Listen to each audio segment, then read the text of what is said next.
Spectrum Extra on Radio 1 FM 90. An extra hour of analysis and discussion on the topical issues of the week. Brought to you by Housing Finance Bank, a financial institution regulated by Bank of Uganda. Housing Finance Bank, we make it easy. Your views, our interviews on Spectrum, Radio 1 FM 90. It's a Friday, the 15th of March, 2024, and this is Spectrum Extra, review of the major events of the week. Today we'll be looking at the latest developments on the alleged expenditure scandal in Parliament. Well, this week we saw pressure shifting to the leadership of Parliament as campaigners on social media and other actors pushed for accountability, and we also saw the leader of opposition in Parliament, Julius, holding that press briefing and demanding for answers from the Speaker over the same issues. He actually urged her to convene the Parliamentary Commission.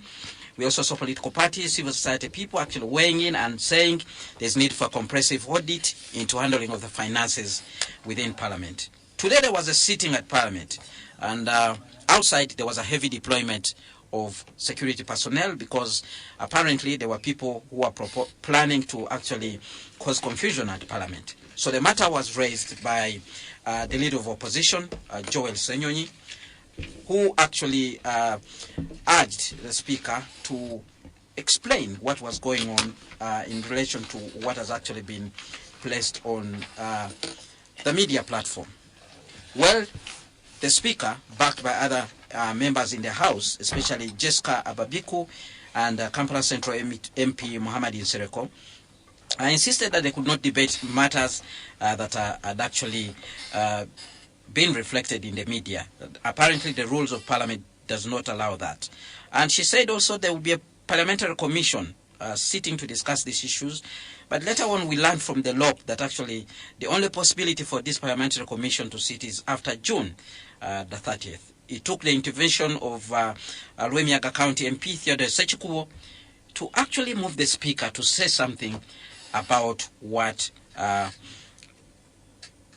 to explain something about this so-called scandal that has been placed on different platforms of the media. We'll be looking at that issue in deep detail. We'll also be looking at the road to 2026 general elections inside political parties. Different things are happening. The NRM commenced registration of its members. They are saying at the moment they have about 11.8 million supporters, and they are now validating them. They want to use electronic register. We have already seen problems in the primaries wherever issues arise. At one point, the NRM members are told to use the yellow book. Others, at one point, we heard there was another register which was held by one individual in the party. And so we'll be looking deep into this matter. But also on the side of the opposition, where we continue to see conflicts brewing. Almost all opposition political parties now have factions. And some people are actually saying that the National Unity Platform will not survive that trend. We already got wind of information today that the party has decided to remove Matthias Impuga from the position of Commissioner of Parliament. And this is something that is likely to bring more challenges within the party because of what the other leaders are actually saying. We'll be looking at that issue also in detail. And we know the faction of the FDC at Katonga has been consulting with a view of actually coming up with a new political vehicle. Will they be forming a political party? What do all these dynamics in the different political parties mean? I have a panel of four. The Honorable Theodore Ssekikubo, Lwemiyaga County MP, member of the NRM Party. In the past, at the time I used to cover Parliament, Honorable Theodore Ssekikubo belonged to a group that was codenamed the Rebel MPs. Good evening, and thank you very much for joining us, Honorable Theodore Ssekikubo, on this edition of Spectrum Extra. Thank you, Ken, and good evening, dear listeners. Honorable Ssekikubo, you've been somehow silent. Did the rebels give up arms? People have been wondering whether you actually captured power or you started. They were captured. I think they were captured. Also in studio, the Honorable Simon Mulongo, governance and security expert who did represent Bubulo East in Parliament. He served as deputy head of the African Union mission in Somalia, quite some time away from this particular platform. It's always a pleasure to have you, Honorable Simon Mulongo. Thank you so much. I'm so grateful to be back home to this very platform from where I went, and I'm now back to it. Do you still think about the people of Bubulo East? Of course I do, and they think a lot about me, and I've been knocking at the door. Hey. And they're promising me they're going to open all the doors and the rooms to me. Hey. Yes. So we are likely to see you in 2026 Inshallah. on the campaign trail. Inshallah. Also in studio, Mr. Julius Mukunda, Executive Director at the Civil Society Budget Advocacy Group, members of the Joint Budget Transparency Initiative. Good evening, and thank you very much for being with us this evening, Mr. Mukunda. Good evening, Kenneth. I don't know what. I think politics is like. Do you have any aspirations 2026? No, me not, but I think you know, when you hang around politicians. No. People who go to politics, they never want to leave it. You cannot be sick until you are infected.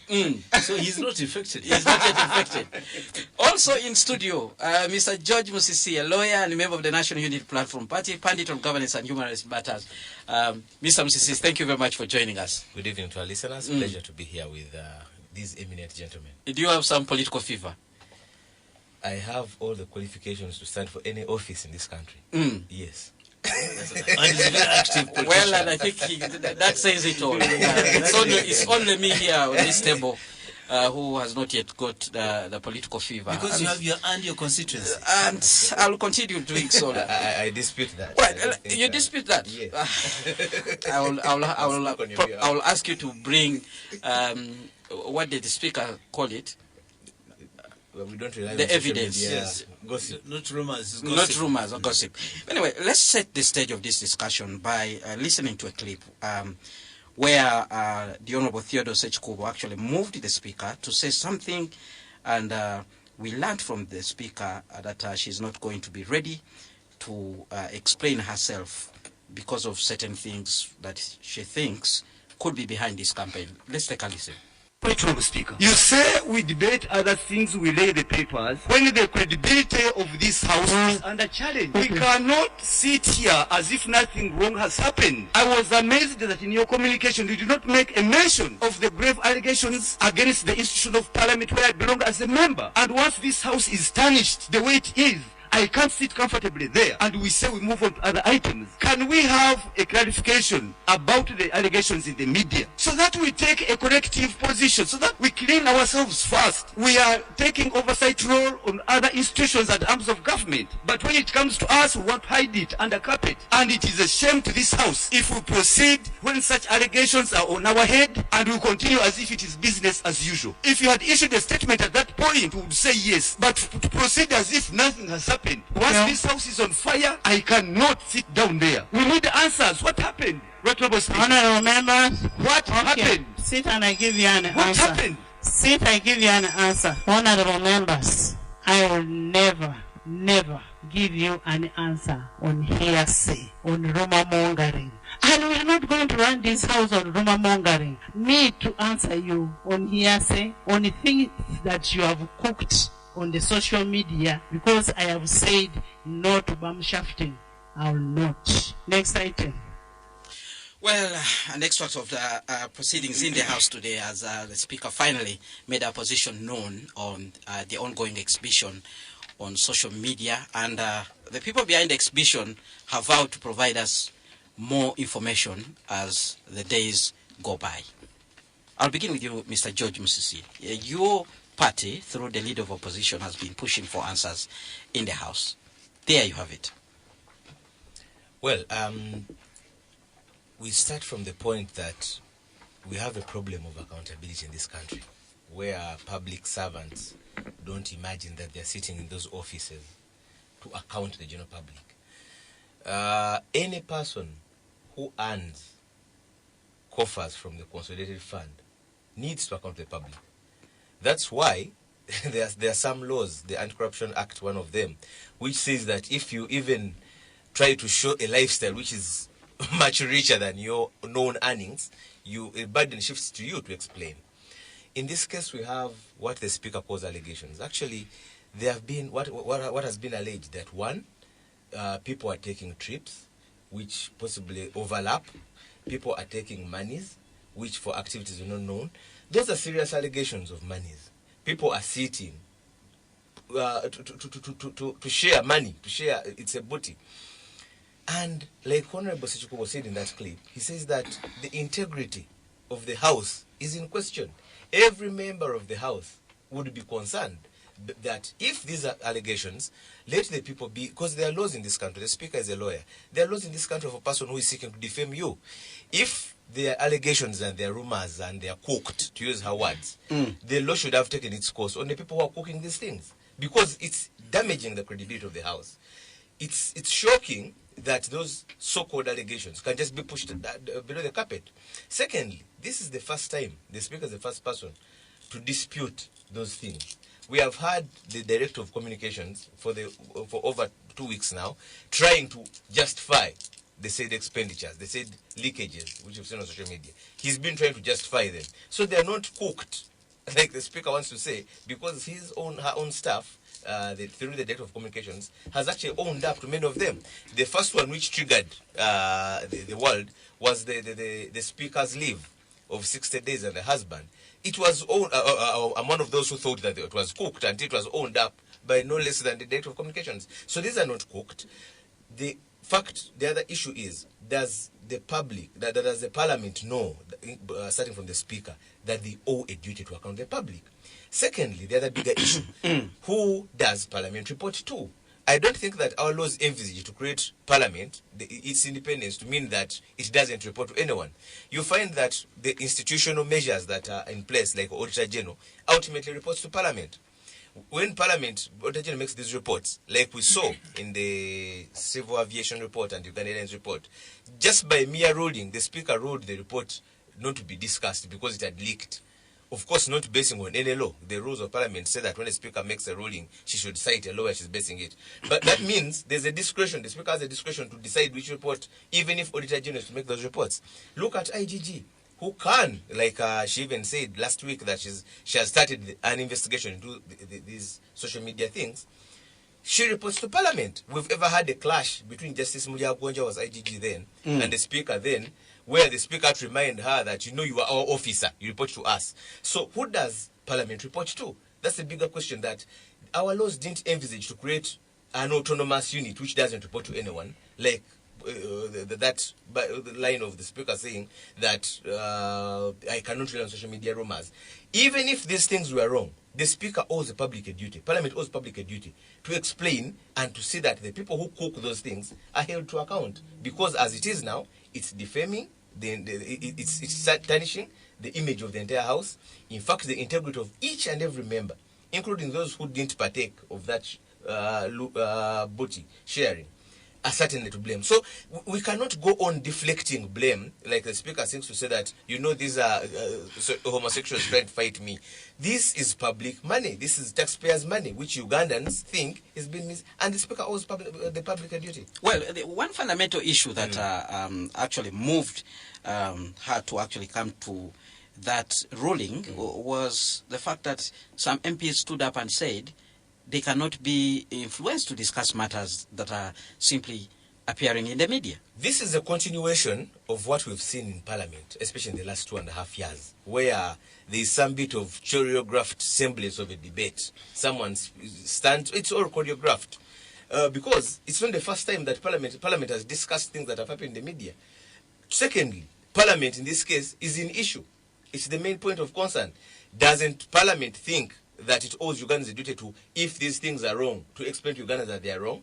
In fact, the adjourning of Parliament Sunday is suspect that it was meant to kill this debate. Today it was called for purposes of passing the ministerial statements because there was a deadline, and of course they went back into the leave, such as the debate can die down. So Parliament owes Ugandans a duty, even if, in whatever way it's done, even if you find the Speaker of Parliament at a function, and that is what accountability is. So to hide behind the guise of the rules, so that we cannot discuss. We've had several discussions on the floor of Parliament from things which even emanate from from much lesser sources. All right. Let's hear from Honorable Ssekikubo. You were in that house pushing for answers together with your colleagues. Actually, you began yesterday with a press conference, insisting that these issues needed to be addressed. Finally, you got an answer you were looking for. Actually, you're the one who prompted the Speaker to make this statement. Are you satisfied? Mr. Ken, first of all, I want to thank you for this opportunity and colleagues on this panel. Now, when we talk about the issues being raised, for the last fortnight or so, the media houses have been awash with these hard-hitting revelations. Now, whether one calls them allegations, mere fabrications, etc. is another matter. But the way it stands, I've not seen anybody attempting to file a complaint against the so-called allegations on social media, etc. And I think, as Parliament, we should move in tandem with the technological development and the legal development in this country. Recently, court allowed that one can be served by way of WhatsApp. Even a contract can. Contracts can be incorporated on WhatsApp. So it means we are moving. You can't hide anymore. And the first person to be updated about that would be the Speaker. But why hasn't she contested those revelations, the exhibition? Look, as Parliament, we are being indicted. I don't know how you see it. But Parliament of the Republic of the 11th Parliament has come under scrutiny, and we are literally indicted. So business can't continue as usual. We feel we need to first clarify and to come to grips with what is happening. Because Parliament wields immense powers on demanding and enforcing accountability from the two arms of government, the executive and the judiciary. How does it come that when it is now the turn of Parliament to be scrutinized, then we say we can talk about these things? Number two, I think the framers of the 1995 Constitution, and I hope Honorable did participate in the same. The framers had in mind the sense of autonomy so that Parliament is never compromised. But it wasn't to give Parliament latitude to abuse this trust and this power given to it. Because the issue was, if you make Parliament to be influenced and determined by the executive or any other arm, then you'll be putting it, you'll be compromising the leeway where Parliament should act in and perform its oversight function. But where we are seeing now, they're saying now, look, you, and once you hear such noises, you must wake up. And I'm saying the framers were not say they didn't give just appropriate all those powers to Parliament, but they had a good purpose. And a good purpose in the current circumstances, where if you put Parliament amenable to all these other manipulations, you may not go far. And it is the last bastion, in a sense that this is the refuge of the public. The Parliament is the last resort of Ugandans. But now once you put it down under the gutters, you must think twice. And it was a humble and honest call that we resolve these matters. We look at it. And in fact, if the Speaker was to be proactive, to reform Parliament, what measures have you taken? First of all, to curtail, if anything, to that magnitude is happening. Number two, have we laid ourselves open to the Auditor General for a forensic audit? And as you know, the Auditor General is an office of Parliament. But once it comes to us and we have heard, let the Attorney General conduct. The Auditor General? Yes, conduct a forensic audit so that he can give us a clean bill of health. Number three, we are reading in the media, the IGG has picked interest in the same. And yet, what has Parliament done to itself? Look, we have the oversight committees of Parliament. You remember, Honorable, after the Chogam of 2007, we had another almost bigger scandal in this country. And all the big persons refused to appear before the Public Accounts Committee. But the president said, now, since my name has been cited, let me appear. Members of parliament, here I am. I have nothing to hide. And I think afterwards, that's when the then vice president, Dr. Gilbert Bukenya, the then Minister of Defense, Honorable Gilbert, Honorable Amama Mbabazi, Minister of Works, Honorable John Nasasira, Honorable Sam Kutes, and others came and appeared before the committee. And some were found culpable, and others were saying no. So this is not the first. And you see, human nature. Human nature, Plato and Aristotle wrote in political science, human nature is full of appetite. Given the opportunity, human nature is full of appetite. And it is only the systems, the institutions, the laws that can safeguard and can curtail that appetite of man. And therefore, to me, if we don't check ourselves, we are headed for disaster. All right, you talk about the autonomy of Parliament, and this is an issue that has been given as an explanation, that Parliament can decide how it spends money, and therefore, as long as the Commission sits down and makes a decision, it's for the well-being of the House and the members therein. Well, what would you say to people actually saying that probably we need to go the UK way? There was a time when the UK had a problem. There was a scandal, almost a similar scandal in the UK. And they chose to set up an entity that now determines how MPs should be remunerated. Yes, an independent remuneration board. Probably, or maybe not. But even if it was, let's look at it. Let's be open-minded. Let's look at it. But you see, Parliament is self-accounting. And it charges directly the consolidated account. You see where it is? Parliament's budget is just laid. And it is drawn from the consolidated account. But you don't abuse that. Number two, it's not true to say that they have the leeway.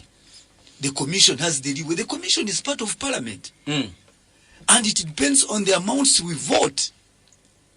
You know? And therefore, now you are going into the accounting processes. Even if you say, yes, we voted this amount, and therefore, we used part of this amount to cover up something else, there you are going into mischarge.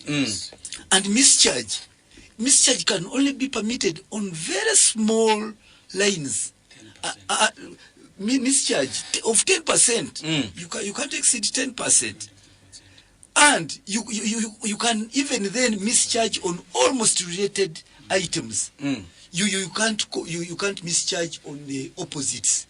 You can mischarge, say, if it is for utilities, water, and electricity. There you can.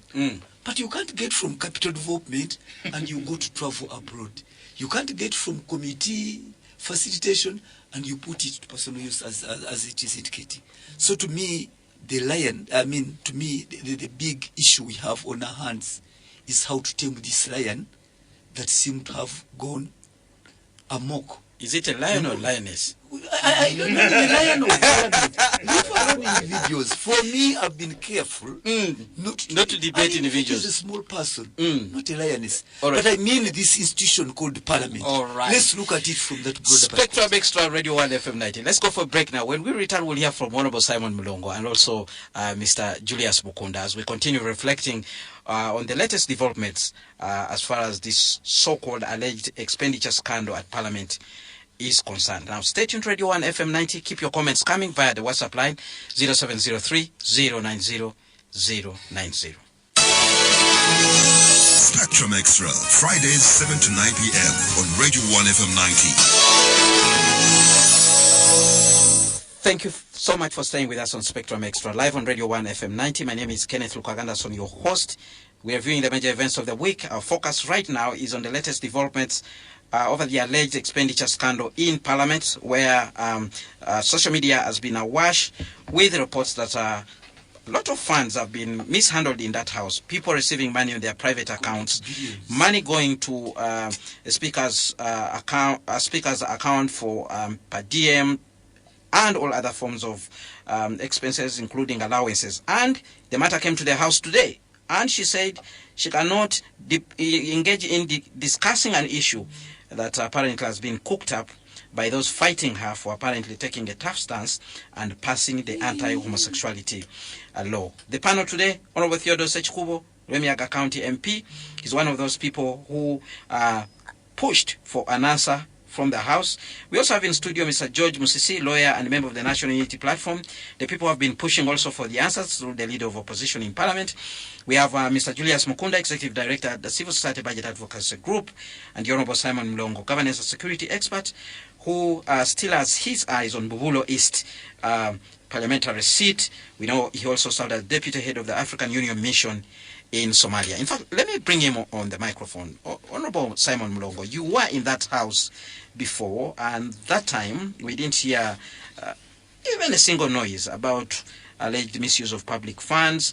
We now have a situation where things have been put on social media. We have a speaker taking a stand, and the MPs, her honorable members, seem not to agree with her. For instance, the Honorable Theodore Ssekikubo, who is here. What's your reading of this situation, Honorable Simon Mulongo? Thank you so much. You rightly said that by the time I was in the Parliament, we didn't have certain scandals. Maybe it was by chance or by design. The fact is that as a constitutional maker, we envisaged Parliament to be self-accounting, self-disciplined, and to the extent that the members are referred to as honorable members who are supposed to conduct themselves in an honorable way. The laws of this country provide for any crime that can be brought before courts of judicature and other accountability bodies. In other words, you cannot be charged for a crime that is not defined by the law. And that includes issues of excesses by those given powers to run the offices that they do run. It doesn't matter whether it's the executive, whether it's the judiciary or legislature. And to this extent, Parliament as an institution, they have structures and systems that are supposed to be interlocked and self-checking in a manner that if there is an abuse of the process or actions, then anyone, it doesn't matter whether it's the Right Honourable Speaker or the Commission or members of Parliament, they're supposed to be brought to account. And as such, to me, the issues of alleged excesses by the Speaker can actually be brought to light, and the Speaker and the Commission can be challenged very effectively. It is true that some officers that are supposed to audit are officers of Parliament, but those officers, we made sure in the law that are given as much autonomy as possible. Actually, the IGG, the Auditor General, and so on, the Human Rights Commission, they are supposed to operate independently. And in fact, if anybody tries to twist them or something, influence them, they have the right to cause action against such a person or authority. And as such, there is no doubt that, and I have a lot of faith in the Auditor General's office, that they will actually carry out, if told or petitioned, forensic audit in the areas of complaint. And once the report comes out, it doesn't matter who it is. They will name the D to be D and not L. So to me, I think it is an issue of invoking the procedures that are available for this matter to be investigated very deeply, and to see whether there was abuse of funds, whether there was acting in excess of the powers given to those institutions, the institution of the Speaker and that of the Commission of Parliament, and also to see whether the monies were drawn. Because you see, money to be drawn in this case, there are many parties involved. Parliament does not work alone. Even if it is the Speaker, even if it's the Commission itself, it must work in conjunction with the Minister of Finance. It must work in conjunction with the Central Bank. It must work in conjunction with certain powers that are responsible for the funds flow related to Parliament. So we have to check who occasioned what, who failed where in the course of the whole cycle. And for that matter, to me, without any much ado, the issue of the suspected over expenditure or abuse of funds of Parliament can be investigated. The other one is political offices. In terms of oversight, first of all, the House is set up in such a way that it can check against itself. There are oversight committees of the House that are supposed to do their work, whether in terms of misconducts. We have the rules, privileges that relate to the members of Parliament. And the Speaker and the Commission members are officers of Parliament. And then they can be subject to that investigative procedure. And in that case, this committee can do its work. We also have organs of the executive that can come in politically to weigh in.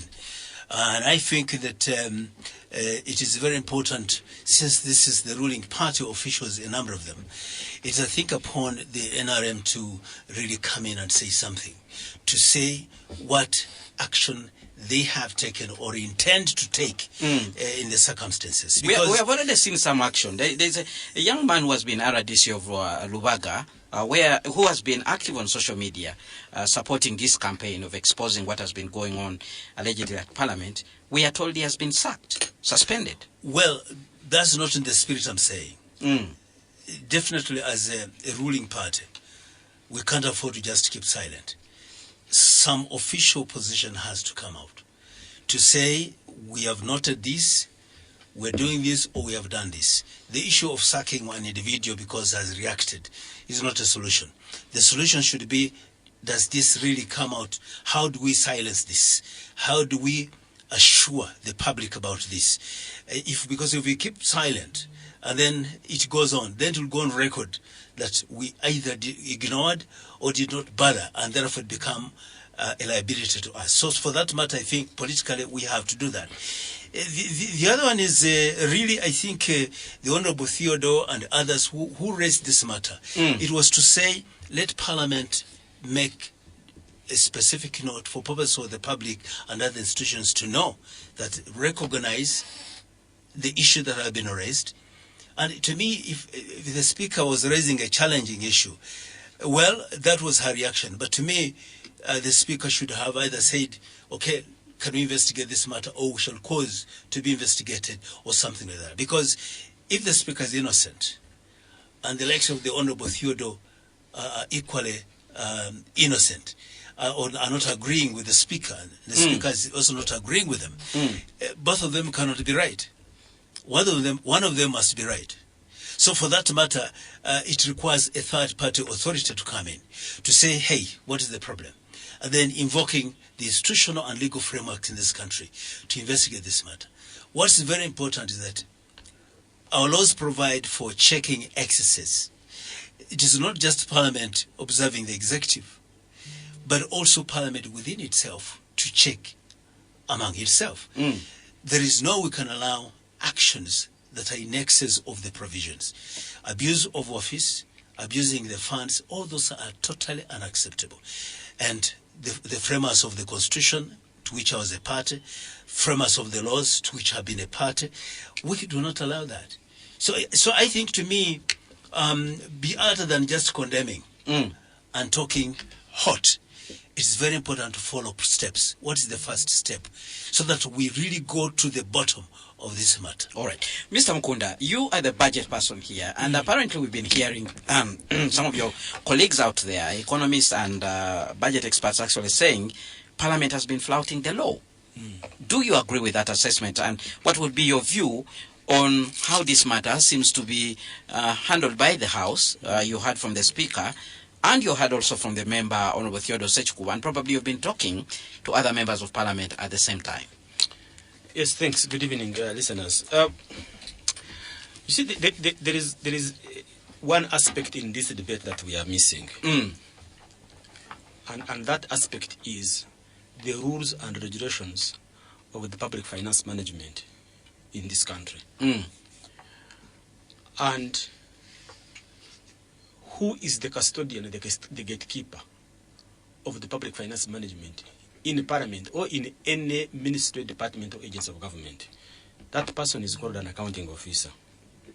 And the accounting officer is supposed to ensure that that public finance resources are properly utilized. Properly utilized And accounted and for. you put safeguards and you account for that particular money. In this regard, in Parliament, who is the accounting officer? The accounting officer of Parliament is the clerk. The clerk to Parliament. He's not even the speaker.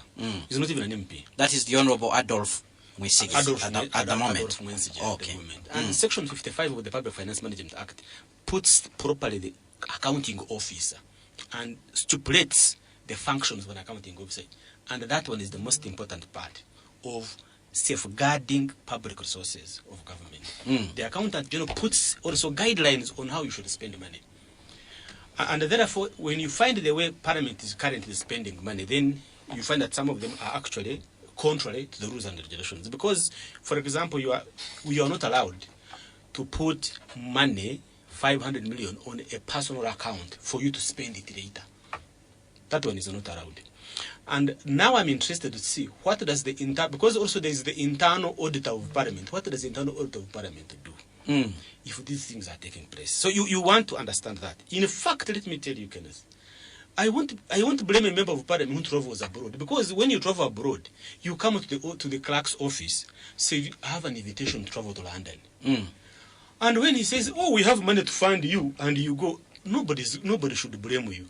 But if you come back 3-4 times and it is the accounting officer still approving that you should go, there must be something.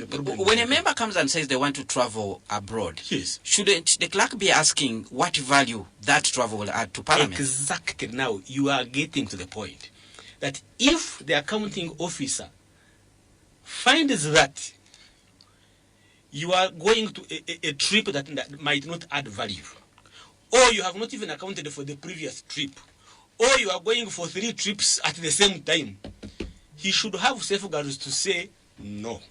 So if we have those things and Parliament and those rules are not being followed, then there is a problem with the accounting officer. And I think for me that's my biggest fear, that at the end of the day, you know, these members of Parliament, 70% of them are not going to come back. You would agree with me. Next elections, 70% are not going to come back. I don't know. I'm telling you, they are not going to come back because, I mean, the turnover in Parliament has been so much. Indeed, but the books are going to stay there, and at the end of the day, when somebody comes to say, please want to look at the books of the account, they will bring you the accounting officer and the systems within the Parliament. And therefore, that's where I'm worried. I ask myself, if this is happening in a Parliament like this, what about other government agencies? Is it the same? Could the problem be so big like this? And it vindicates my point, Kenneth, when I say that in this country we don't lack money.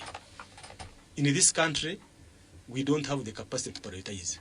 Because if we knew how to prioritize, I don't think we would be having 944 billion for the next financial Parliament to be spent on these kind of things. We would be able to prioritize and do some of the things that are pressing. I mean, like roads. Mr. Mukunda, one of the things that have actually perturbed me is the fact that Parliament can budget for donations at a time when we have a shortfall with the budget. You know, Parliament appropriates the national budget, but we have unfunded priorities that they see, like in the health sector, in education, but they can actually set aside some money for donations. What does that mean in terms of budgeting?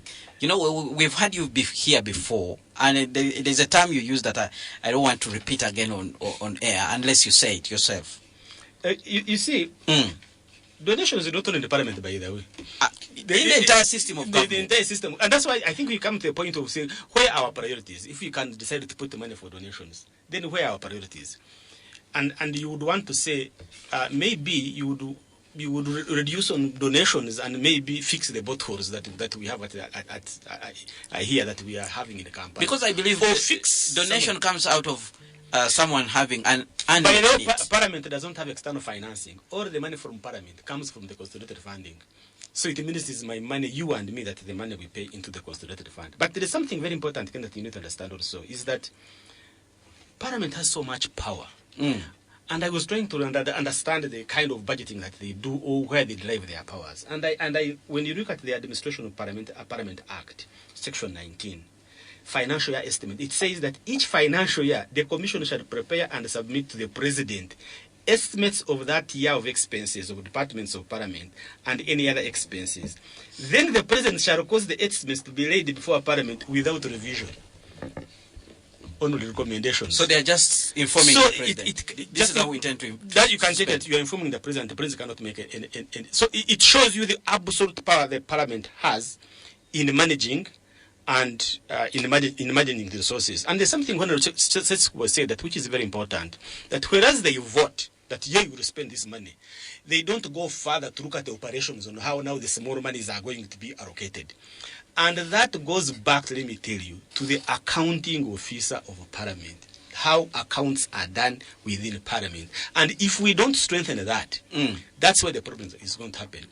And you are going to have two important things there.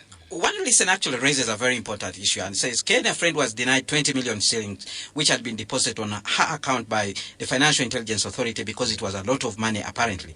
She has to bring all documents under the moon to prove the money. Now, billions are in people's accounts, and the Financial Intelligence Authority and the IGG are silent. What could be going on, Mr. Mukunda?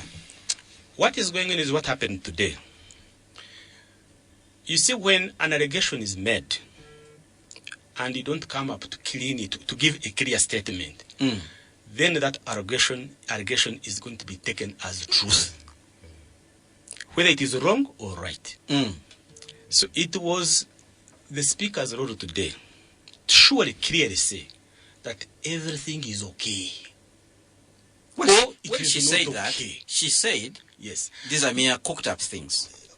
I mean, for me, I would have loved to see a statement and say, the following allegations, how we have been making them, and say 1, 2, 3, 4, 5, this is wrong, this is wrong, this is right, this is wrong. In fact, I would have loved the Speaker to say, I'm setting up a commission of inquiry or a committee, please look into these allegations. Parliament to investigate itself. And because that's how it is.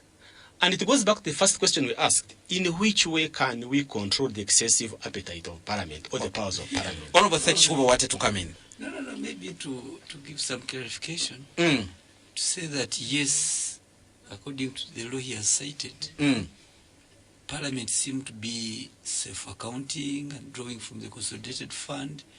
But and that is the poison. But the practice, actually, the President, Parliament through its commission, interacts with the President. And they can say, no, this item first wait, this one wait.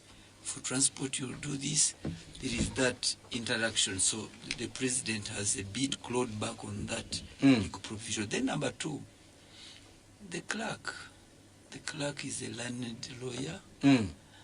Yes, it's true, he knows the laws, but the procedure, how it has evolved, it is the Speaker to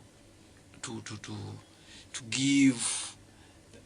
Say once a member is traveling, it has to go back to the Speaker. There's a time when it used to go to the Prime Minister's office. No. The Prime Minister, it's a different thing.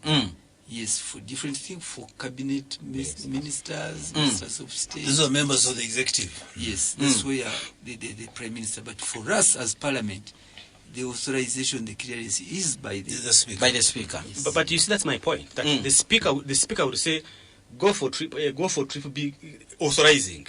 It is the job of the accounting officer to advise the Speaker to say, this MOP has traveled 4 times.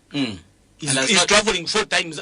He's going for 4 trips at the same time. At the same time, same day. Because the Speaker doesn't have that information. It is the accounting officer who advises the Speaker to say, please, you are giving this authority, however, these are the loopholes. So if you don't do that as an accounting officer, you are letting down the Speaker. Mr. Musisi. Yes, I'd like to come in on 2 things. One, the last thing point Julius raised, and I think it ignores the practical realities.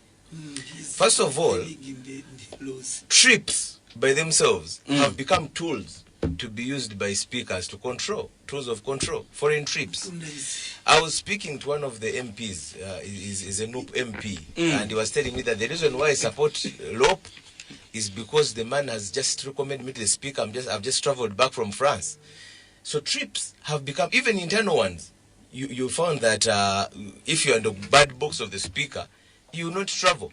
So the practical reality is that trips are controlled, and not even, it didn't start with this Parliament. I think even Honorable Kadaga used to use these trips. Secondly, Julius is talking about the accounting officer. In these leakages, the accounting officer himself has been implicated for having gone for a trip at the same time in France, attending an International Bar Association conference, when is it supposed to be at the same time in Cape Town? He has not come out to explain that.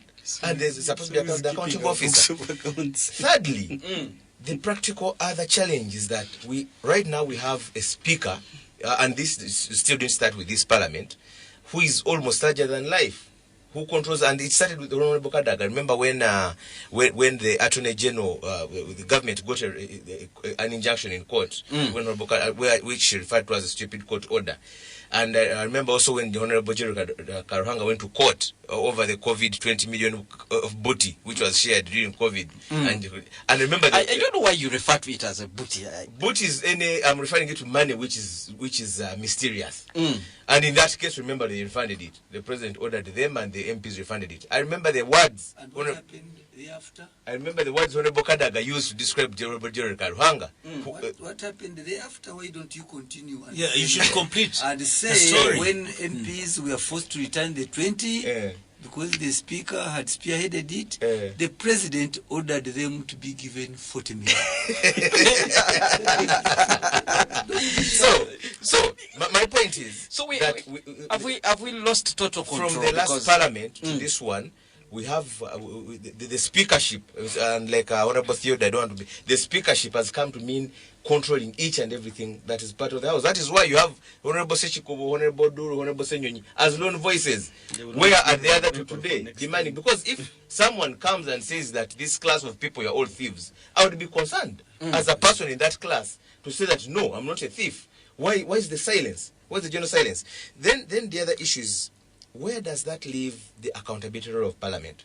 If you look at the institution of Parliament as a whole, this week I've been, I was bothering my brother, Honorable Mwanga Chivombi.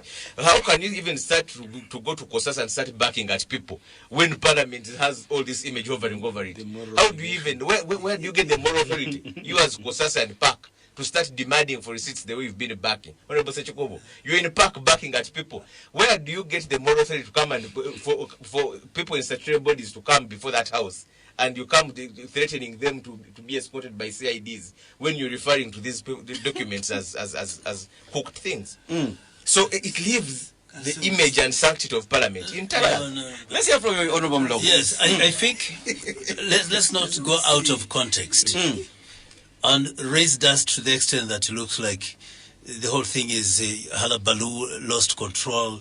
Is everything for themselves. Somebody would describe this as a movie here one time. Yeah, because what we are saying, somebody takes an allowance to be in Taiwan and the same day, right? But the thing is, Kigali. I think let's call for accountability in every specific area. Instead of saying that because just happened, there are 2 cases, others will say because there are 10,000 cases before courts in Uganda, then hell has broken loose in the country. No. Each of those are subject to the judicial processes that they are subjected to.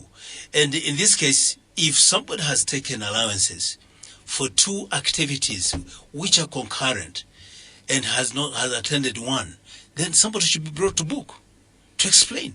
Or else you actually refund the money, especially if you signed for it. And I remember during the 9th Parliament, some people asked to refund the money because they were in 2 meetings at the same time at 2 ends of the hemisphere. So they had to refund the money. So I think we just have to be alert and call upon those people to really account. And I'm saying the Speaker is not said to be above the law. But can there be accountability when we have the Speaker actually saying this is something that is cooked up? Exactly. How do we get Parliament to be accountable? This is how she's defending herself. Because in some circles, I don't want to in some circles, what I heard amongst most of the members in Parliament, they said now this matter is closed. Let me tell you, I neither defend the Speaker nor the likes of the Honorable Theodore. Honorable Theodore and group are making very serious allegations, even quoting numbers. This is a specific allegations which cannot be ignored. They should be investigated to the bottom. The Speaker is pleading ignorance. Should the issues to be investigated or the Honorable Theodore? And Issues, okay. Issues, not them. These are vehicles of the people. They are speaking what the people are saying out there. maybe whether from within offices or the whistleblowers, whatever it is. So to me, before we conclude in the media and say that she is guilty, she's covering up and all this, to me, let's go after her in terms of processes and procedures. Let's come to the bottom of it. Maybe she's right, or maybe she's totally wrong. So I think at this moment we should heavily insist on the process. And to say that there was a mix-up whether who's responsible, according to my colleague here, it says that it must be the Clerk of Parliament. But the Clerk of Parliament also, there are functional relations between the Speaker and the Clerk. To what extent can the Clerk defy the Speaker? I mean, if you must follow yes, public but at the same time, management rules and regulations. You must act on instructions of your boss. All right. Especially they are wrong, within you rules. advise and say Within the this rules, is yes. wrong. All And I right, think for me, Spectrum Extra on Radio 1 FM. We'll come back to this. We are going to go to the break. When we return from that break, we'll read out some of the comments that are coming in from the listeners and sum up our discussion on this issue before we move on to another topic. So stay tuned to Radio 1 FM 90, but keep your comments coming on via the WhatsApp line 0703090. Stay tuned to Radio 1 FM 90. Spectrum Extra continues after this break. Spectrum Extra, Fridays 7 to 9 p.m. on Radio 1 FM 90. Well, thank you so much for staying with us on Spectrum Extra, live on Radio 1 FM 90, as we review the major events of the week. And we've been having comments actually coming in from the listeners using the WhatsApp line 0703090. Let me read out some of the comments and also allow you panelists to actually jump in and respond to some of the issues. We have a comment coming in from Drakumani from Arua, who says, good evening, Radio 1 and the panelists. Thanks for the program. Tell those panelists, especially the MPs, that this current parliament headed by AAA and the Honorable Thomas Tayewa will go down in history of Uganda as the worst, most corrupt, wasteful, burden to Ugandans. They are just a bunch of economic hitmen and women. That's Drachman there from Arua. Watasa, not Watasa that you know, says, I referred the speaker to her own case versus Zake, where her allegations emanated from social media, leading to a debate in Parliament, leading to the loss of office to Honorable Zake as a commissioner. Now that Honorable Zake is nominated back to replace Honorable Mpuga, let's watch the space. Well, somebody here actually saying that Parliament has ever taken a decision basing on social media reports. How about this time around? Good evening, Spectrum Extra, and thank you for comrades in studio. Perhaps the only commander-in-chief perhaps only the commander-in-chief can take Parliament, can talk to Parliament. It's another arm of government that has ashamed Uganda and take away 200 million car allowance, perhaps salary of 20 million. The elephant is too big for Uganda now. For God and my country. That is a listener who is in Mpigi. Charles Odeke in Nairobi, thank you very much for listening in. What I have seen and followed, that office of speaker makes someone to grow big and bigger. Many people can't account. But I remember when it came to DNA scandal, when it was raised in the media houses and social media, Parliament responded first. Now it's Parliament in dilemma. You can't debate. Who is fooling who? We have Patrick Chirombe, who says, Spectrum Extra, for proper audit, the Deputy Speaker should be the one steering the House, not the Speaker herself. Then we have another comment, the appetite of Parliament in terms of how monies are spent is too elephant. Like the panel has put it, who is to clean the House of all these allegations? Then we have another comment. Well, Speaker among feels she has all MPs under her control and she's buying time for the corruption scandal to die down. That's a comment from Alan. Well, those are the comments that we are getting in from the listeners. Very quickly, I'll give you an opportunity to respond. I'll begin with you, Honorable Theodore Ssekikubo. Somebody here thinks that you are all under the control of the Speaker, whatever that means. No. The Speaker, first of all, is one among equals. Meaning that any member of Parliament, given the opportunity, would be the Speaker. But now we have one Speaker. We have the Deputy Speaker and her Deputy. But what is pertaining, I think it is where members also, are in that dilemma. The fear which is not practical. You can't come to Parliament and fear your speaker, knowing that you would easily have been the speaker if your circumstances were put differently. So I don't want to continue heaping it on the speaker. Yes, she might try. She has members, even who jump up when there is nothing much to jump about. Even before listening, you hear members say, "But how can I shoot that one down?" Even before understanding and listening and contemplating on the issues the members raise, probably that. But also it is well known, members, they are not from heaven. They are members from the public. And therefore the issues, the afflictions of the ordinary Ugandans are equal. These members are not saying that they are immune. They are equally amenable. And once they take it upon themselves to obey blindly, that's why, as Mr. Mukunda pointed out, at the end of the day, once you leave that house, you face the world alone. You face your constituency alone. So it will do good. Actually, Speaker Mong has been lobbying for you people. Each time I see members from the people from the constituencies of MPs coming in the house, he actually says, "Return this man, return this woman. She's very good." Meaning, but that's the courtesy they have to. You are not alone in the constituency. The speaker, by the way, leave alone these issues that have arisen. The speaker is very central. The speaker is the head of the institution, the third arm of government. And that is the power, that is the authority she enjoys. Even if you say we all came to Parliament, we are members of Parliament, but once she has that added privilege, only that we are saying she should use those overwhelming powers judiciously. And once you have the orders to order the clerk, I'm surprised Mr. Mukunda here is reading his from the legal perspective. But the practice is a bit different, my friend. You know the circumstances, how the clerk can be there, how Jen Chibige left Parliament, now how Adolf Mwesig is now the clerk. So apart from your activism, come to Parliament, look at things. Look at how they are unfolding.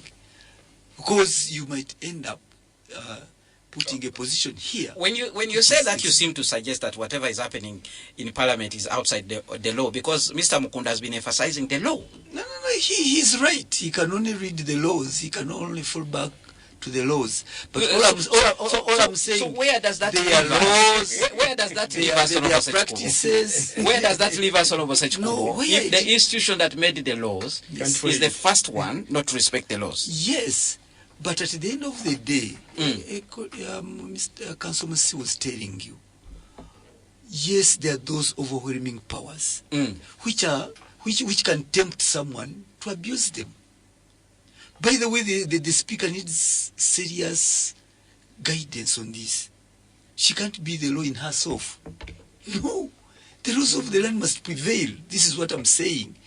And we trust, we surrender our authority to the speaker. She's the first among equals. She's the first. She's our face to the world.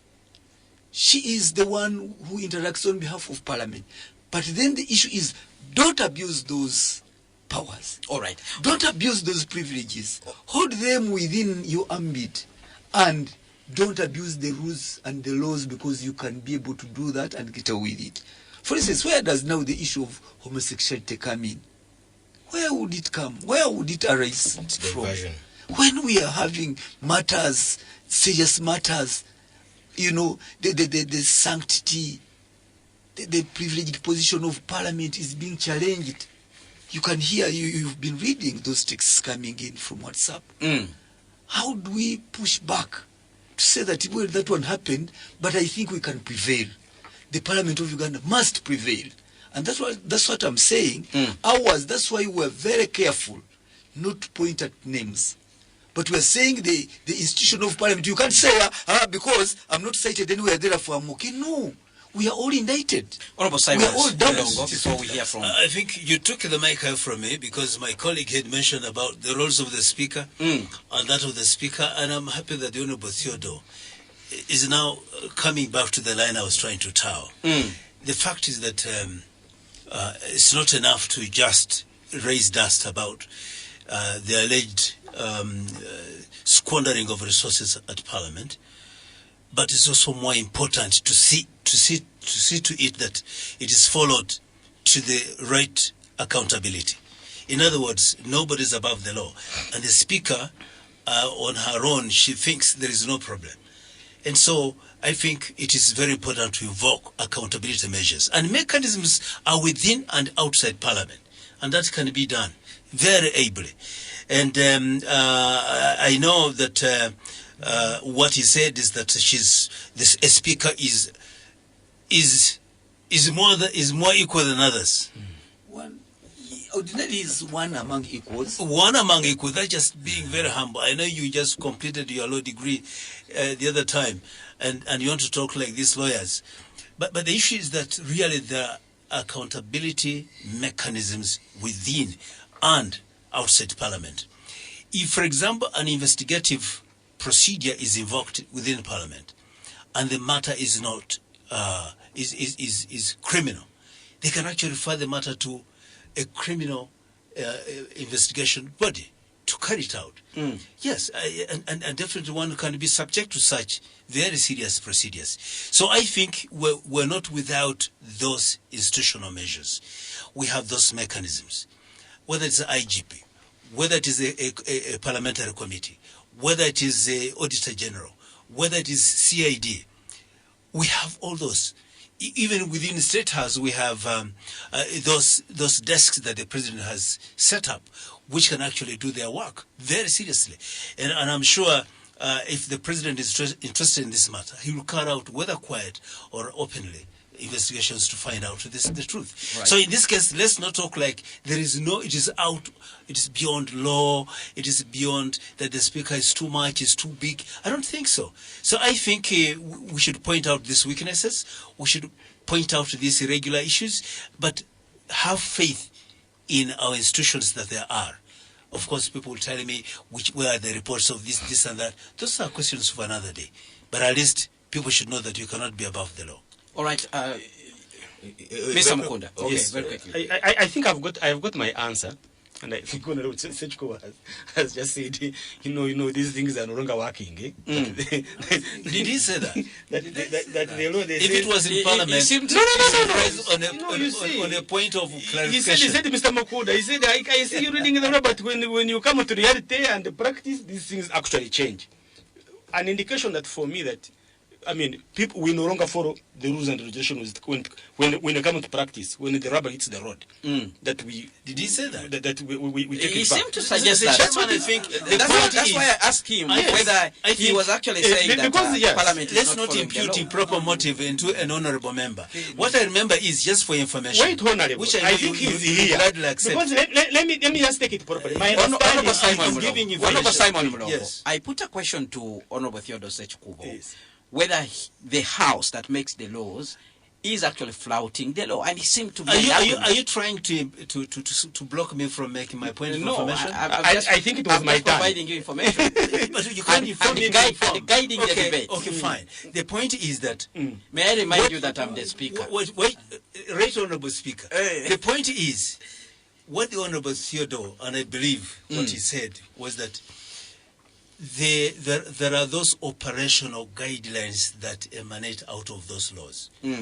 Because you don't just, there are many laws that have additional operating procedures that go with them. And in this case, in other words, let us be very clear.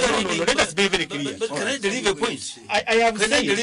I have said, and I said that I have been trying to look at how Parliament appropriates its resources, the process it goes through.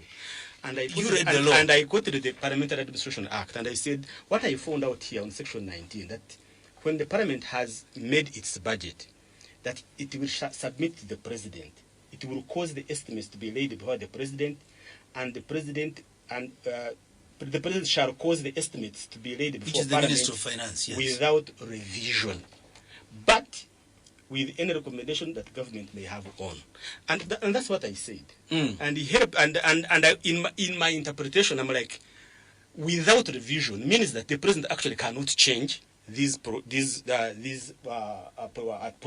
budget proposals of the parliamentary commission.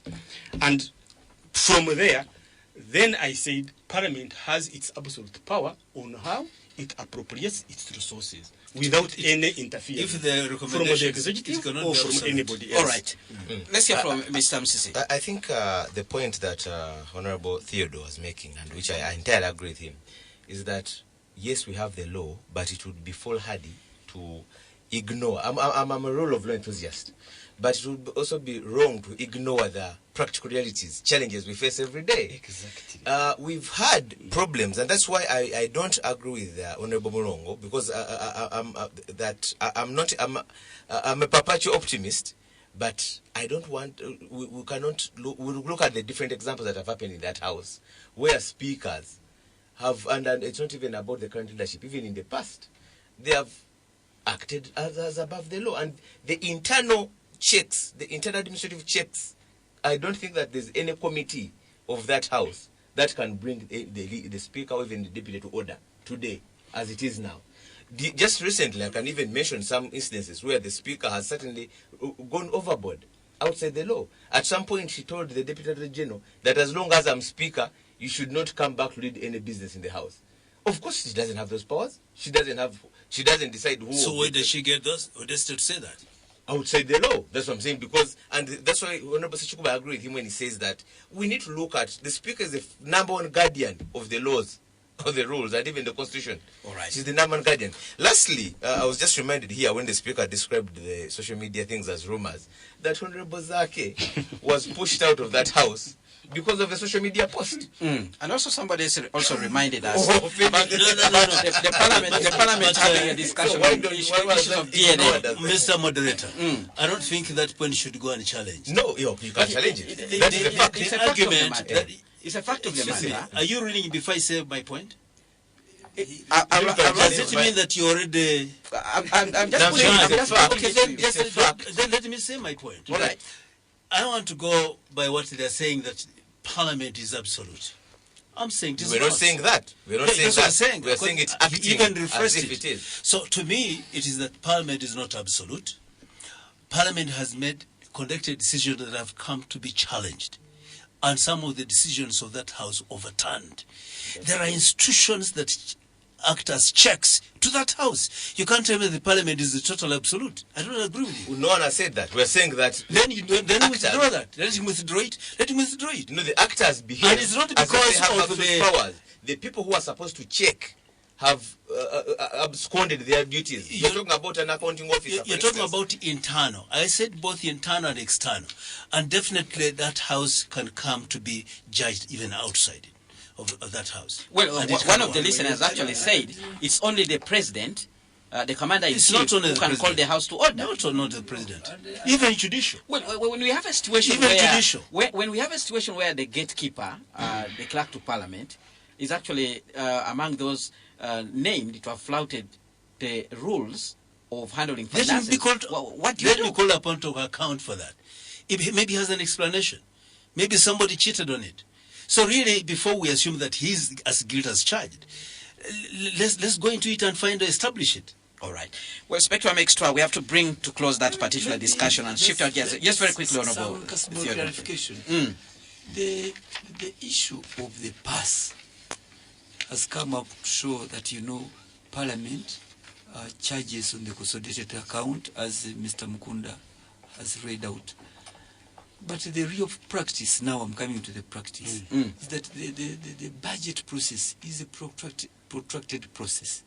Consultations, meetings with the President, with the Prime Minister, under the Prime Minister.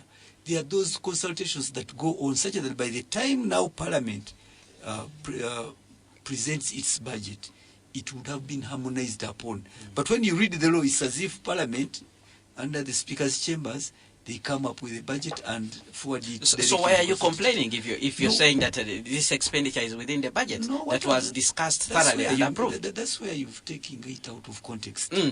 I wanted to clarify on the listeners who may feel that indeed Parliament can run away with the budget, but I'm saying it is consulted upon.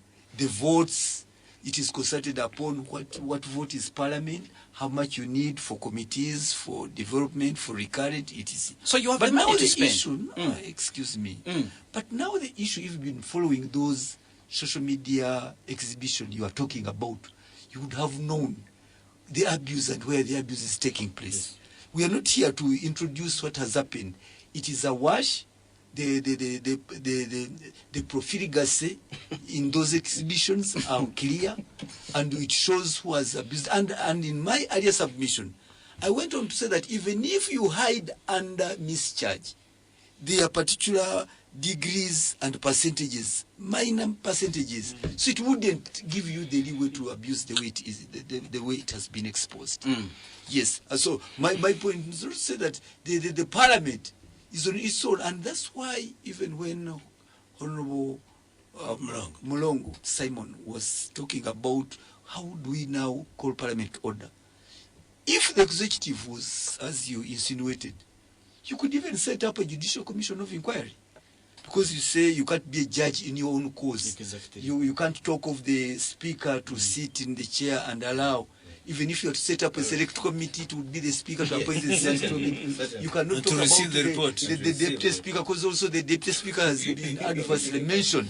So, if the executive was to be proactive, to say, now that you failed the measure, now it's agreeable now that we say, like how put in place investigates the executive. Would say now let there be a judicial commission of inquiry where all these matters are presented and etc. Lastly, a few weeks ago, the speaker from the chair read out the names and told members to report to the CID over a certain report about cooperative. And the speaker said, you report to CID. So to me, once we reach that stage, and we are hiding. You want to tell her to report to CID? No. Those are your words. Those ones were based on concluded investigation. Actually, I know there is a CID at Parliament. There's a gentleman there who used to speak for CID. We now head the CID desk in Parliament. We haven't reached CID is near you. No, but Ken, at this point in time, we are saying, look. You remind me of those situations in the Public Accounts Committee where people are instructed, go to the CID. Go to the CID and make a statement. Not say go to the CID. We have CID sitting in attendance, committee, and we say CID take him. Take him now. At one point, you are even described as a torture chamber. At this point, MPs Honorable Ssekikubo, the witness out of his 500 plus colleagues should be led to Chibuli. Well, not all the 500. We know them. Those who stood out today to speak. I've spoken, but when I'm not clean myself. But I think before you run away, members of parliament have the right to pronounce themselves on any matter of national interest. And that is their house, they're officers of parliament.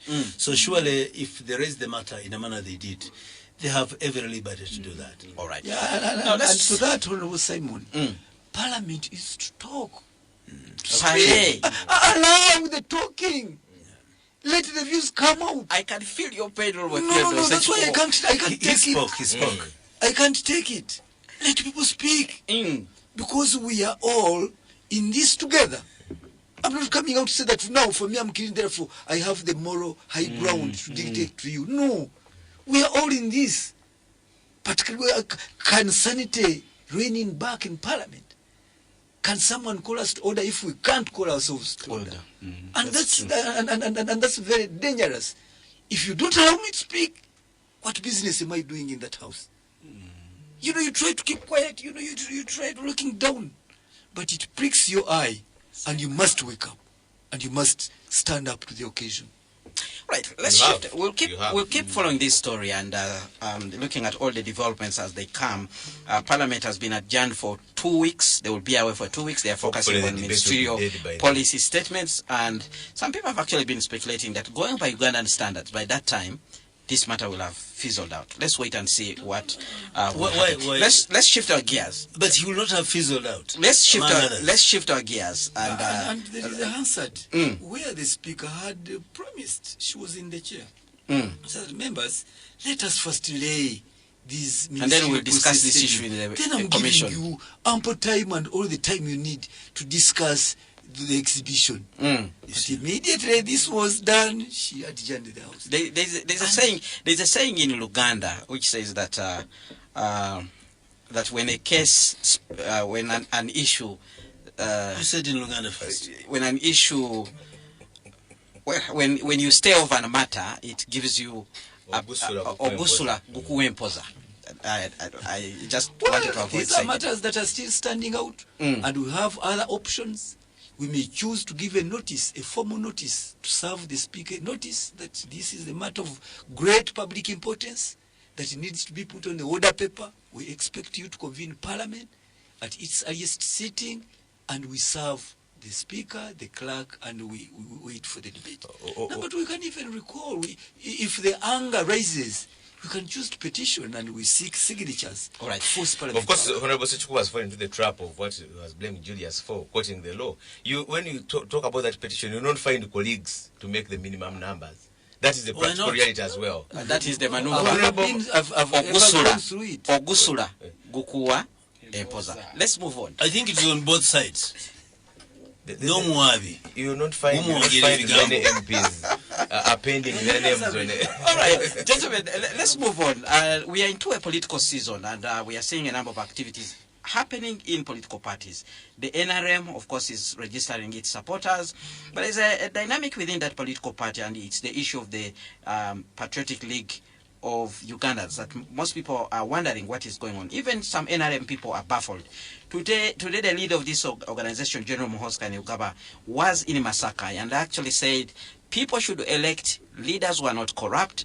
But he also said when 2026 comes, people should elect leaders who are ready to work with President Yoweri Museveni.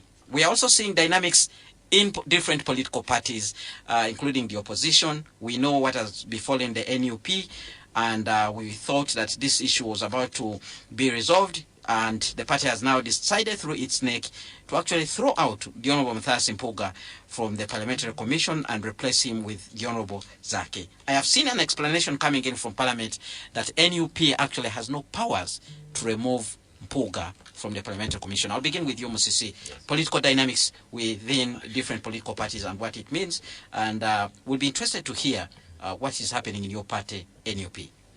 Well, political contestations are normal in a family. Of course, what makes it hard in Uganda is that our multi-party institutional democracy has not yet fully reached the point where we still have a lot of individualism, where people think that we should come to a party, but the rules are not subject. I'm not subject to the rules because of one reason or the other, and sometimes rightly so or otherwise. Yes, you said we begin with NUP. The decision taken by the NUP, I'm quite certain that by the time the decision was taken, the NUP NEC members were alive to the requirements of that legal provision. I think who are the NEC members, by the way? That issue has also been making rounds. That issue has also been making rounds on social media. I had a gentleman, one of the members of Parliament, making allegations that I have the list here. Be clear, that was Dr. Abed Wanika. Yes, but you know, Honorable Ssekikubo guided that we shouldn't mention names. Let me continue my submission. I'm trying to trace the list. The list of. You can tell us how your NEC is composed, maybe. The NEC is composed. The constitution is of the current constitution, because the amended one has not yet come into place. Makes some office bearers, by virtue of their offices, members of NEC. And some of the, like for instance, all the vice presidents are members of NEC. The Secretary General. Let me mention, of course, the deputy presidents are members of NEC. The Secretary General is a member of NEC, and the Deputy Secretary for Information and Spokesperson, Secretary for Women Affairs, Secretary for National Mobilization, the Administrative Secretary, the National Treasurer, the Deputy Secretary, the Secretary for Research, the Secretary for Policy, Secretary for Legal Affairs, the Deputy Secretary for Training, and all those are filled. The Deputy Secretary for Women, Deputy Secretary for, and the Vice, they are regional presidents. So we should say the National Executive. The National Executive, the Secretary for Youth and the Deputy, the Secretary for Institutions and the Deputy, Secretary for Persons with Disability and Deputy. There's so many. How many are there? There are 35 35 members Yes. of NEC. So they sat. And I should mention that there is an amended constitution which was approved by the party, forwarded to the EC, and it's of course Under consideration. Yeah, under consideration. Okay. Which is seeking to expand where they have It's not expanded. yet effective. It's not yet effective. So they are alive to the realities of the legal provision, but this is just a message. The thing that for us as people who sent you there, will no longer represent us. If you look at the composition of the Parliamentary Commission, it's meant to be representative, and each person there is there deliberately. The lead of government business is there deliberately. The Minister of Finance is there for a reason. And of course, this every time there are sometimes lacunas in the law, and because the situation has never arisen, just like you saw the death of the Speaker, that's when you mentioned that, maybe this is reason. So this law, I've had an argument that when you become a commissioner, you become a commissioner for Parliament, which is true. But you can only be removed by a substantive motion, and supported by at least 2/3. Yes, and I'm sure members. the law didn't envisage this scenario, because if the law intended commissioners to be fully owned by Parliament, there would be no reason for having opposition to be represented. Mr. Musisi, hold your thoughts there. When we return, I'll allow you to build on that point, and then the other members will also jump in and share their views on this particular issue as we continue looking at the dynamics taking place in the different political parties ahead of the 2026 general elections. Stay tuned to Radio 1 FM 90 will continue after this break. Spectrum Extra, Fridays 7 to 9 p.m. on Radio 1 FM 90. Well, thank you so much for staying with us on Spectrum Extra, live on Radio 1 FM 90, reviewing the major events of the week. I have a panel of 4: the Honorable Simon Mulongo, the Honorable Theodore Ssekikubo, Mr. George Musisi, and Mr. Julius Mukunda. And those are the 4 panelists. We had, in the first segment, discussed the issues to do with the alleged expenditure scandal at Parliament. We concluded that. Now we have shifted our gears to look at the dynamics in the different political parties. The NRM seems to be preparing forward, going to the 2026 general elections. We are seeing some semblance of confusion within the opposition, and even conflicts that have even threatened to break down some of these political parties. Before we went for the break, Mr. George Musisi from the National Unity Platform was on the floor. Yes, I was saying that so maybe the law didn't envisage, because if they had imagined that you are a commissioner of Parliament, they would have said when Parliament sits, MPs should elect a commissioner from among themselves without necessarily looking at representation. They would have said that. The reason why they're looking at representation is because you're supposed to be representative of wherever you're coming from, that there's someone. So that is, so NUP was alive to that requirement. So as one of the lawyers of NUP, you know the law that in fact it will be a tall order. You will not be able to remove Mpuga from the Parliamentary Commission. So what do you want to achieve? Well, we will not be able, is your word, it's not mine. That's what the law seems to, because whoever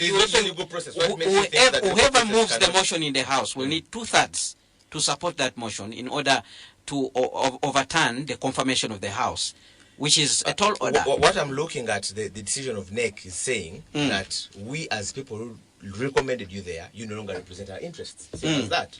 And of course, we live in a world where resigning is such a tall thing that we think it's...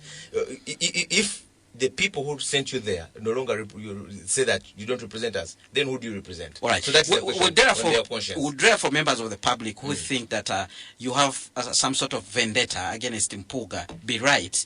Because if you know very well you can't have him removed from the commission, what you call vendetta, fueling more conflict. What you call vendetta it would mean that there's a personal issue.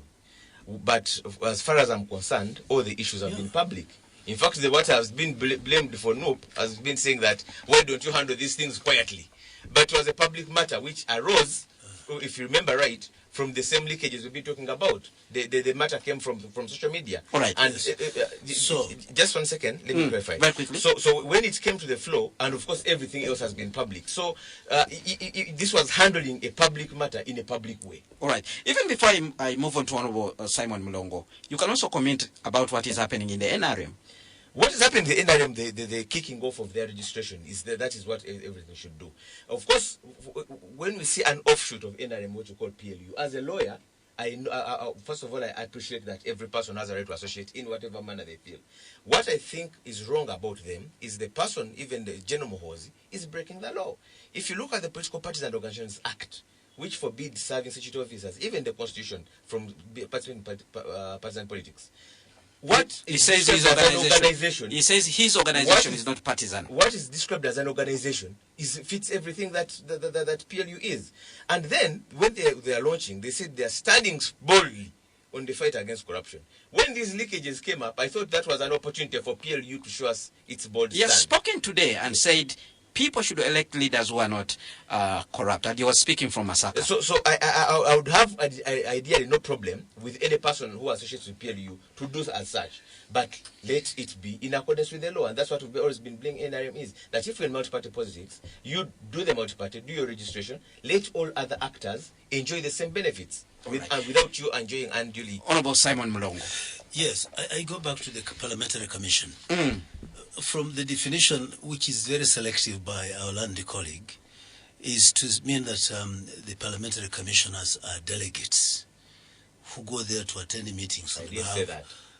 I said the effect of your description. That's your interpretation of my description. Okay, my interpretation is that you are trying to say that the Parliamentary Commissioners are actually delegates who go there to attend meetings on instructions from time to time of their principals. That's a wide so that to me that reduces that commission to something else.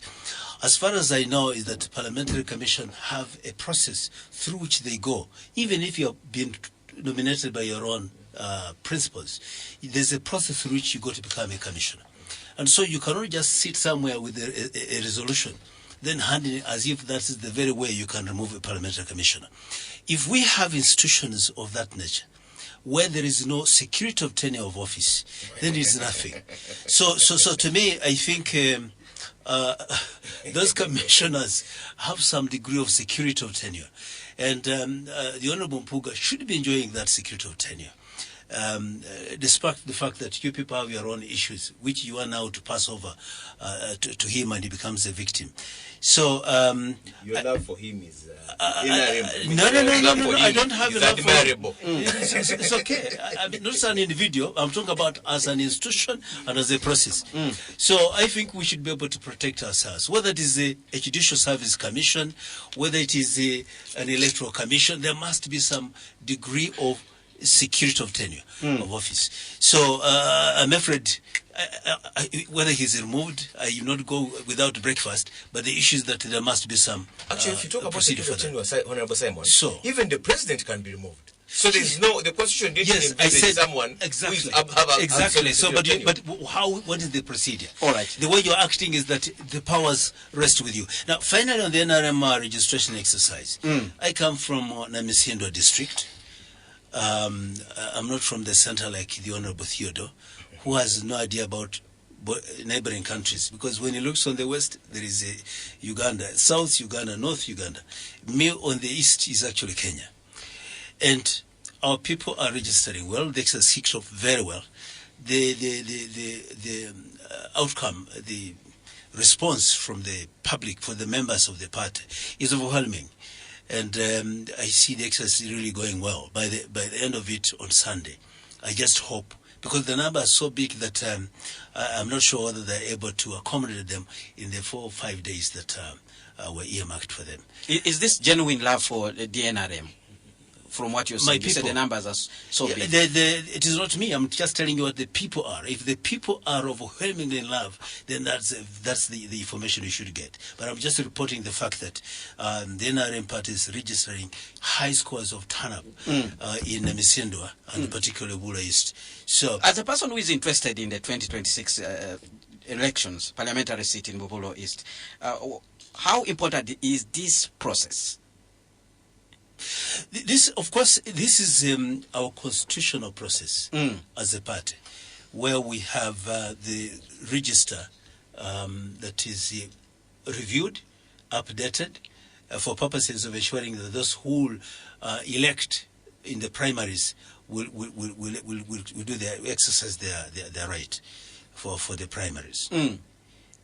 You ask me what it is, what it means. What does it cure then? That's very decisive, because then, one, it is to reassert our base as a party, and then secondly, we exercise our right to vote for the person who will bear the flag of the party in area. All right. Let's go to Honorable Theodore Ssekikubo from Lwemiyaga. When we talk about NRM primaries, so many things to remember about the Honorable Theodore Ssekikubo.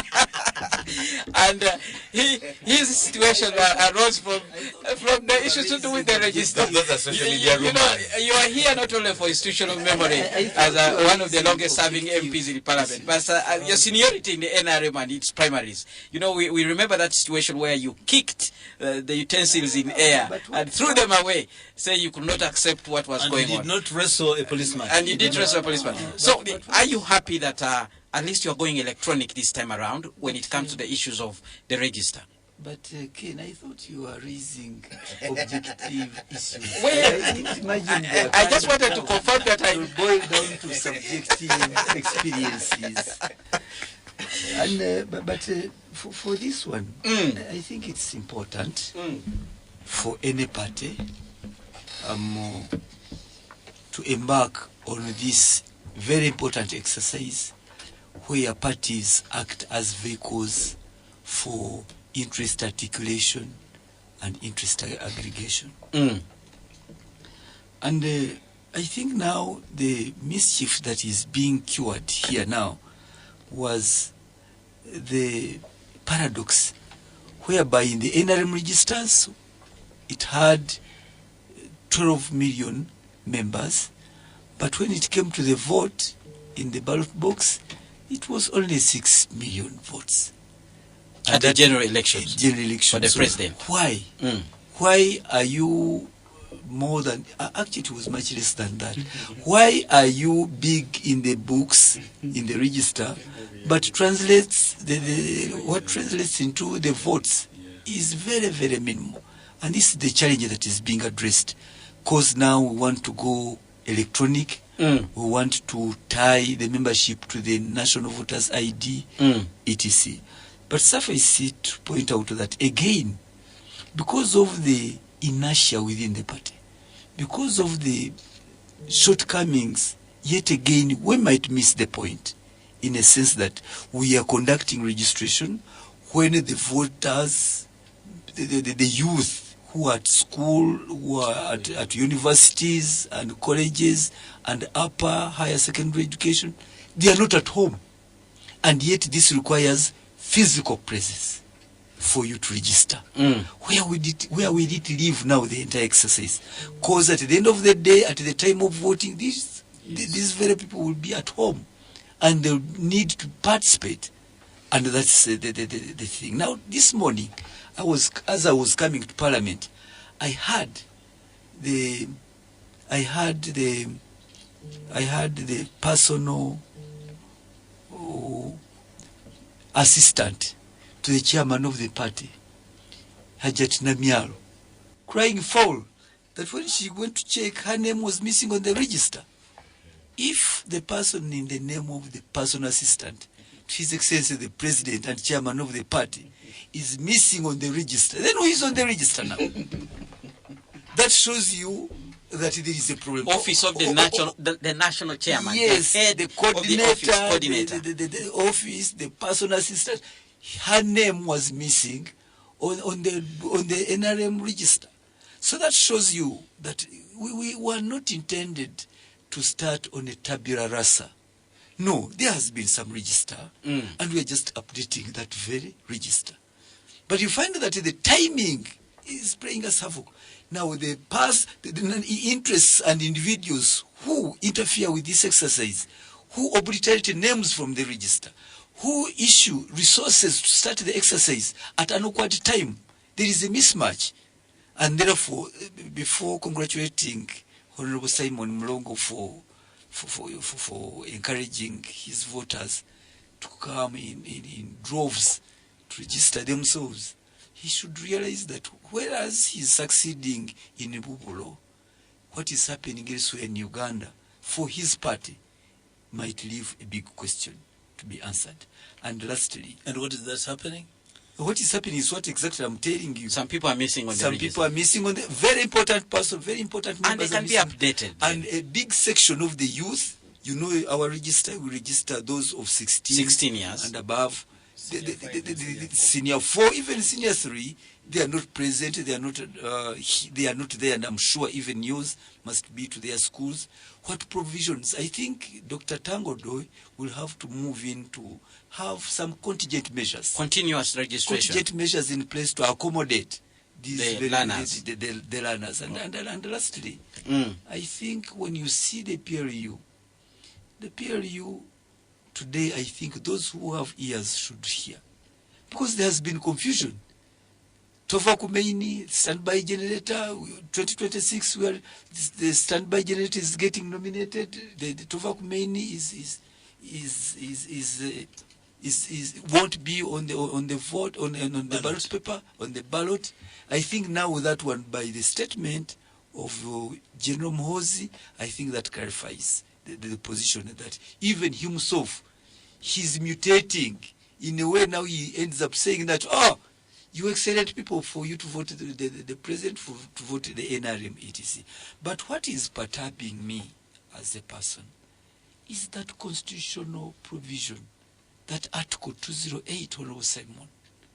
If the president so wishes, he's the chairman of the party.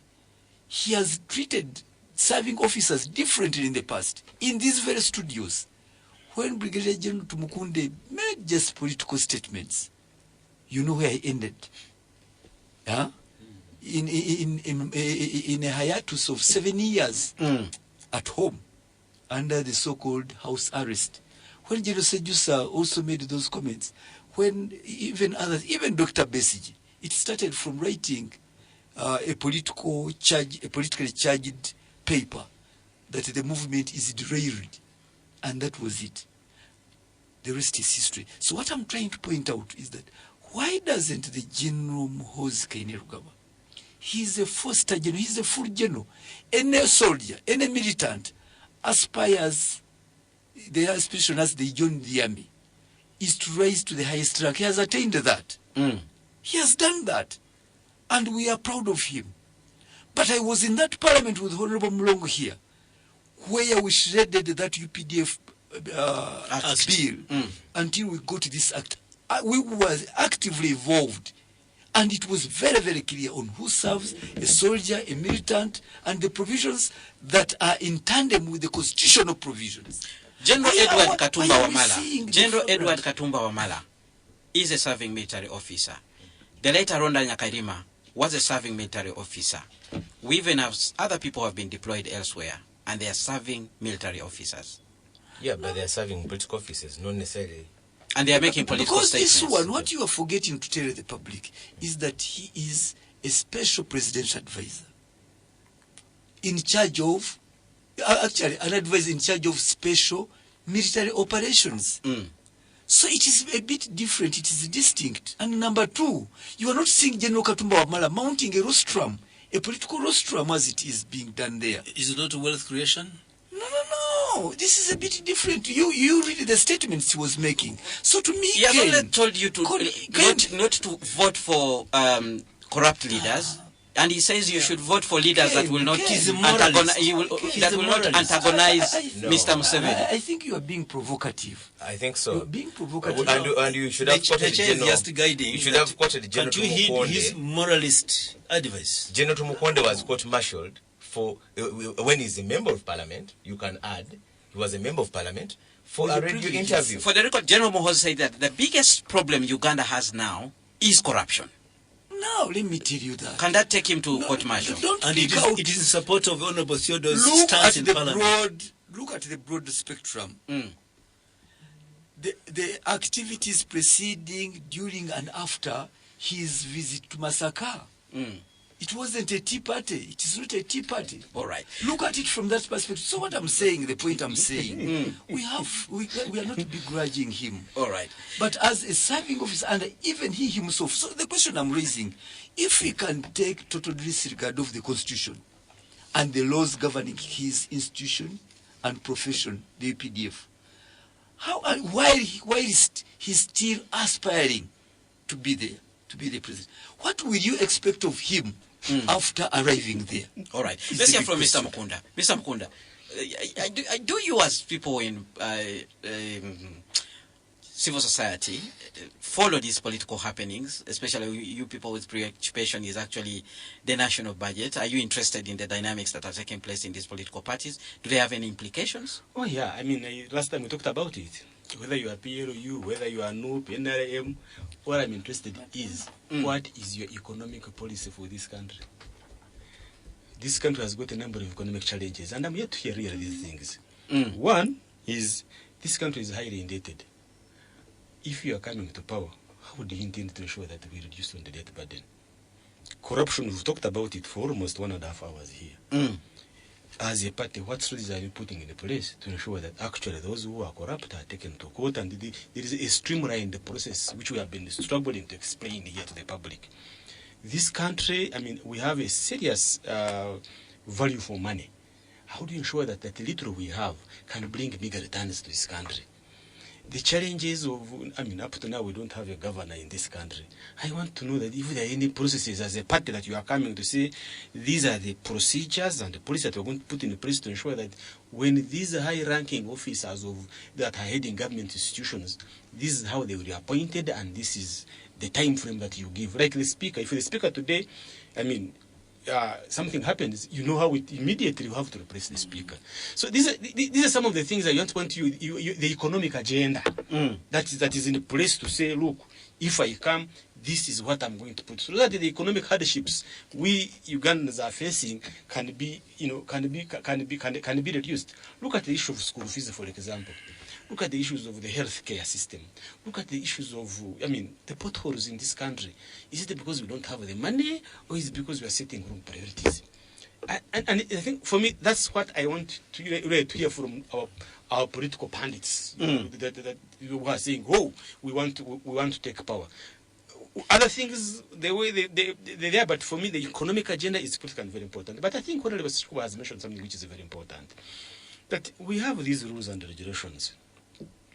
And we expect that any person aspiring to take the top the top leadership of this country, to guide this nation, that you are saying, oh, I'm also adhering to these particular laws. And I think it is very, very important that at the end of the day, people can be able to measure your performance and say, oh, this is the person we should bring on board, because even from the beginning, he was adhering to the rules and regulations of this country.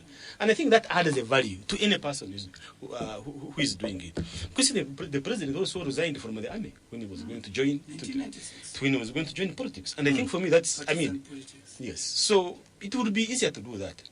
Unless there is something else that we as ordinary citizens don't understand, that probably is cooking. But the importance of the matter, Kenneth, for me is, the political agenda of these political parties, they need to bring them out, and we begin to scrutinize and debate them. All right. Very quickly, gentlemen, we are coming to the end of this show, and so I'll give you an opportunity to make your closing remarks. I'll begin with you, Honorable Mulongo. Thank you very much. I think, first of all, I'm an institutionalist, and I want to act within the legal and institutional frameworks that we put in place and as revised from time to time. I think if we don't respect that, then we are likely to have very serious challenges, whether in terms of accountability or in terms of our aspirations. So whatever the Honorable Theodore is saying is correct to the extent that we must be law-abiding. So then lastly, I know that we are called to account for our actions, so everybody's actions in this country should be called to account. Oh, yeah. All right. At one stage or the other. Very quickly, Honorable Theodore Ssekikubo. Very quickly, yes. Maybe I'll come at some other point to comment about, because you've allowed. Please do comment now. Do comment now. Very quickly about NRM, but what well, you can comment about NUP. Actually said. I think in our rules, Honorable Simon and the panelists here, there is a lacuna, because say when it comes to, is it Rule 210, when it comes to the removal and replacement of a chairperson of a committee, even powerful committees, Public Accounts Committee, etc., or any other, it is by redesignation of the whips. Of the by the whips. Yes. where you are designated to serve or to exit. Yes, because that's how it is. And yet once it comes to the commissioners, and it's a hybrid, because they are not commissioners. First of all, they are commissioners of parliament. You can't say, because I'm a commissioner there, I'm a commissioner noob. No. Let it adhere to the rules of parliament. All right. But then at the same time, it is your party that has sponsored you, has designated you there. There's a contradiction there. And this is why I'm saying that probably the framers, now that Honorable Abdul Katuntu is working on the rules, probably they should have time to look at that, because it's a contradiction. The only thing, and I must say, I must declare my personal interest. Honorable Mpuga is a friend of mine, and I have high respect for him. Only that this time, he's in a difficult situation, in a sense that the rules of Parliament of Uganda are protecting him. Now his sponsoring party is saying, get out. And for him, he's saying, no, I'm staying. Now the question will arise, on his behalf, is he staying there? Is he there as part of this opposition group? If other people say, what difference will it be for him? He's still a member of NUP. Between him and Mao? Because Mao of DP is there, He's still a member of being NUP. guarded and protected by the ruling government. And also now, who is now the benefactor and protector of Honorable Mpuga? It is a difficult question, and if you knew, you members of the opposition, probably you wouldn't have made us to try to even comment on this.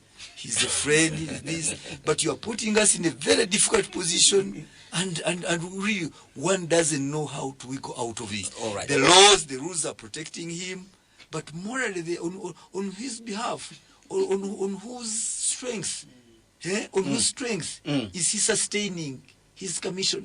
Are they losing confidence in him as a member, or simply as what? Because he's still a member of No, NUP. this is where I said And a member of parliament. The one who designated All right, very quickly, Mr. Musisi, you have 1 minute. Many times we're not used to handling difficult positions. Very quickly. So what Honorable Mulongo's party usually does is to say that let's strip this and that. Honorable Mulongo says let the law apply to all. All right. And I think that's what these people are doing. All because right. I would want But any which law are they argument. following? I'm I would afraid want the argument time to be is not our best ally. what you are saying We have to bring is this wrong. discussion to an No end. one is talking about It the is you who is accusation wrong. level. Thank you very much, dear panelists, for is making wrong. time to be with us today on Spectrum Extra. Thank you very much, dear listeners, for contributing to this show. I've been your host, Kenneth Lukwago Anderson, and stay tuned to Radio 1 FM 90. We'll continue with our quality programming. But from me and the entire team, the panelists, we wish you a very good weekend. Spectrum Extra on Radio 1 FM 90. An extra hour of analysis and discussion on the topical issues of the week. Brought to you by Housing Finance Bank, a financial institution regulated by Bank of Uganda. Housing Finance Bank, we make it easy. The views expressed on this show are not necessarily those of this radio station or its management.